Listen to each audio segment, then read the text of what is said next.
खुशामदीद नाजरीन, आप देख रहे हैं हिंदुस्तान डेली के लिए मुंबई से ब्यूरो रिपोर्ट। नाजरीन, इससे पहले की खबरों में आगे बढ़ें, आइए नजर डालते हैं आज की 3 बड़ी हेडलाइंस पर।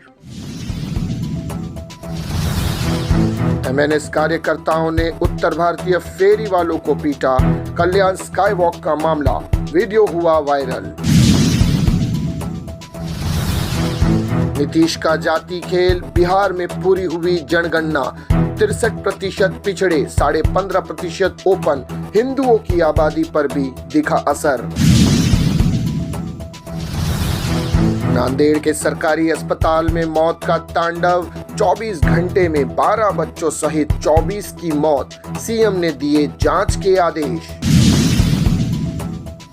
देखा नाज़रीन, ये थी आज की 3 बड़ी हेडलाइंस। अब बढ़ते हैं खबरों की जानिब। मुंबई कल्याण रेलवे स्टेशन पर कुछ साल पहले मनसे सैनिकों द्वारा की गई उत्तर भारतीयों की पिटाई का मामला एक बार फिर से तेज हो गया है। कल्याण रेलवे स्टेशन से सटे स्काई वॉक पर फेरी वालों को रविवार को महाराष्ट्र नव निर्माण सेना के कार्यकर्ताओं ने जमकर पीटा। सोमवार को वीडियो वायरल होने के बाद उत्तर भारतीयों की पिटाई का मामला तूल पकड़ लिया है।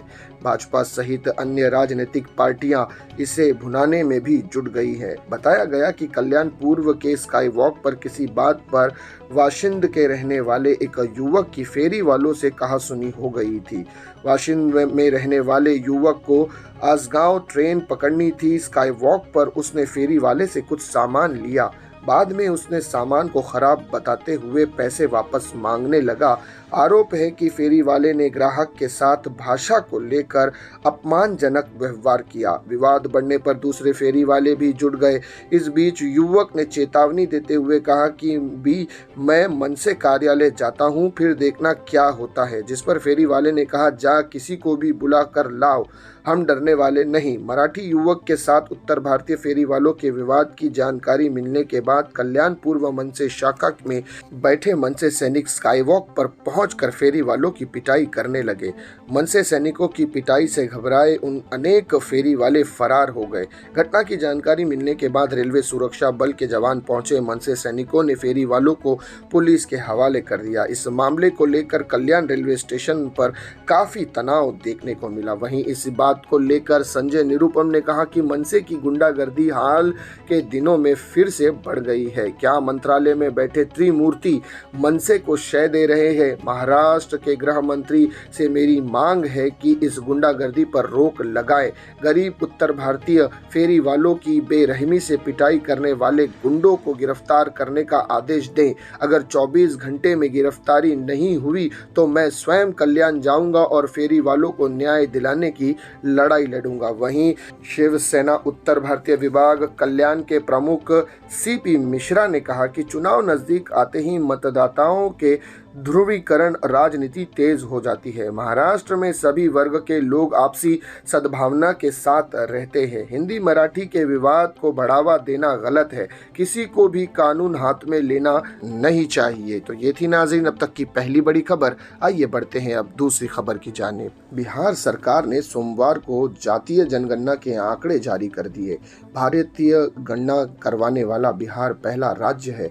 सीएम नीतीश कुमार ने गणना रिपोर्ट का विवरण साझा करने के लिए मंगलवार को सर्वदलीय बैठक बुलाई। इससे पहले बिहार प्रभारी प्रमुख सचिव विवेक कुमार सिंह ने गणना पर एक किताब जारी की है। राज्य में सबसे ज्यादा अत्यंत पिछड़ा वर्ग 36% है। उन्होंने नौकरी में 18% आरक्षण दिया जा रहा है। 27% ओबीसी के लिए 12% आरक्षण दिया जा रहा है, जबकि जाति आधारित गणना के मुताबिक इनकी संख्या बढ़कर 63% हो गई है।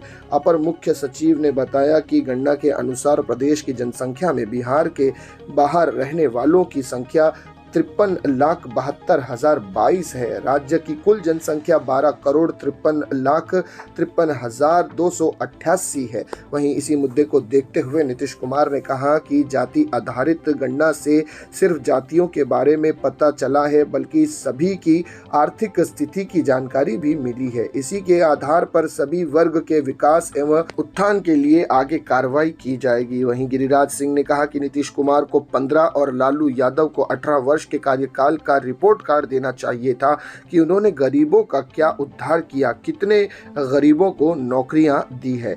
जाति के आधार पर अगर बात करें तो यादव जाति 14.26% है, वहीं रविदास 5.2%, कोयरी 4.2%, ब्राह्मण 3.65%, राजपूत 3.45%, मुसहर 3.8%, भूमिहार 2.86%, कुर्मी 2.8%, मल्लाह 2.60%, बनिया 2.31%, कायस्थ 0.60%। वहीं धर्म के आधार की अगर बात करें तो हिंदू बिहार राज्य में 81.99%, मुस्लिम 17.7%, ईसाई 0.57%, सिख 0.11%, बौद्ध 0.85%, जैन 0.9% और अन्य 0.127% बताए जा रहे हैं। तो ये बिहार की जनगणना का कुल मिलाकर सारा लेखा जोखा नाज़रीन आपके सामने है। वहीं बिहार में 63% पिछड़ा वर्ग है और 15.5% ओपन बताया जा रहा है। तो ये थी अब तक की दूसरी बड़ी खबर। आइए बढ़ते हैं अब आखिरी खबर की जानिब। पिछले 24 घंटे में नांदेड़ के सरकारी अस्पताल में 24 मरीजों की मौत हो गई है। गंभीर बात यह है कि इसमें 12 नवजात शामिल हैं। नांदेड़ की इस घटना से स्वास्थ्य व्यवस्था पर फिर से सवालिया निशान उठ खड़े हुए हैं। हाफकिन द्वारा दवाओं की खरीदी बंद कर देने से राज्य भर के सरकारी अस्पतालों में दवाओं की भारी कमी हो गई है। समय पर दवाओं की आपूर्ति नहीं होने से इमरजेंसी वार्ड के मरीजों की जान जा रही है। पिछले माह जब ठाणे में एक ही रात में 18 लोगों की मौत का मामला सामने आया तो पूरे राज्य में गुस्से की लहर दौड़ गई। पिछले 24 घंटे में 24 मरीजों की मौत के मामले में सरकारी अस्पताल में संचालक SR वाकोड़े ने अपने हाथ खड़े कर दिए हैं। उन्होंने बचाव में दावा किया है कि मृतकों में बाहर रोगी अधिक से थी। इस घटना से नांदेड़ में सनसनी फैल गई है और इस मामले की गहन जांच की मांग की जा रही है। इसी दुर्भाग्यपूर्ण घटना से प्रशासन की लचर व्यवस्था उजागर हो गई है। सीएम एकनाथ शिंदे ने मामले की जांच के आदेश दिए हैं। मंत्री हसन मुशर्रिफ ने कहा कि 24 घंटे में 24 मौतें होना गंभीर बात है। इसकी जांच होगी, जिम्मेदारों पर कार्रवाई की जाएगी। जल्द ही मामले की सच्चाई सामने आएगी। इस बीच कांग्रेस नेता और पूर्व मुख्यमंत्री अशोक चौहान ने अस्पताल का दौरा किया। उन्होंने कहा कि अस्पताल में और 70 लोगों की हालत खराब है, उन्हें बचाने की जिम्मेदारी सरकार की है। तो ये थी नाज़रीन अब तक की 3 बड़ी खबरें जिन पर तफसील से बात की गई। इसी तरह की खबरों के लिए हमारे चैनल को सब्सक्राइब कीजिएगा। मैं सिराज शेख हिंदुस्तान डेली से फिर मिलूंगा किसी अगली खबर के साथ। तब तक के लिए जय हिंद।